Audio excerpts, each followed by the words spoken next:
Bonjour à tous, nous sommes le 8 janvier. Nous fêtons solennellement ce dimanche l'épiphanie en France, puisque ce n'est pas une fête chômée. J'ai une pensée très forte, bien sûr, pour tous les pays hispaniques qui ont fêté comme il se doit le 6 janvier.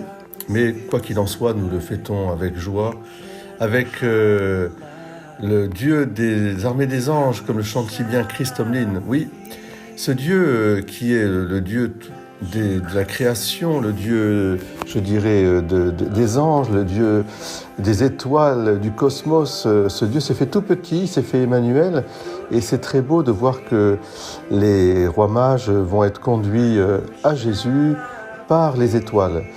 Dans la cosmologie antique, les étoiles elles-mêmes, les planètes étaient conduites et guidées par les anges. Dans toutes les religions, on expliquait ainsi le mouvement des astres comme un esprit qui pousserait un peu ces astres dans une espèce de magnifique tableau ou table de constellation où on pousserait un peu avec où les anges pousseraient des astres. Moi, ce qui est à retenir surtout dans cette histoire des mages qui viennent d'Orient, c'est que la révélation, elle est universelle. C'est une révélation, je dirais, cosmique et fraternelle. Une révélation cosmique parce qu'elle inclut la création tout entière qui se met au service de la rédemption. Et aussi, que nous verrons d'ailleurs au moment de la passion du Christ, où les étoiles, le ciel, la terre, les animaux, les plantes, tout est au service de cette merveilleuse histoire d'amour de Dieu avec les hommes. Tout chante la gloire de Dieu et l'amour de Dieu pour nous.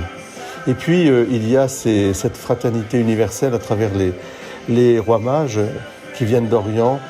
Dieu ne fait exception de personne, ni de race, ni de couleur, ni même de religion.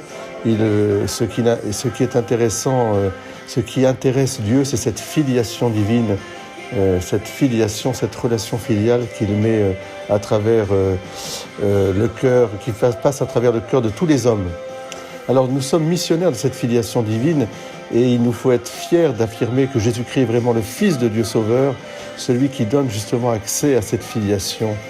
Et il se laisse trouver par le cœur humble, le cœur aussi qui sait à la fois discerner les signes des temps, regarder le ciel, et regarder aussi son cœur profond. Avec l'armée des anges, eh bien, nous sommes conduits aussi sûrement. Et là, nous trouvons Jésus, Marie et Joseph, et nous pouvons lui offrir nos présents. Voilà, donc j'aimerais insister beaucoup sur cette mission à laquelle nous participons, et que ce soit donc la fête des nations, mais la fête de la mission, ce dimanche, que nous repartions avec un grand élan missionnaire à la conquête du royaume, dans un cadre familial, un cadre paroissial, un cadre aussi fraternel, où personne n'est exclu, et au contraire, où nous allons nous-mêmes à la rencontre de ceux qui attendent l'étoile pour être guidés vers Jésus. Soyons les étoiles les uns pour les autres. Dieu vous bénisse. Je vous souhaite un très beau dimanche avec Chris Tomlin.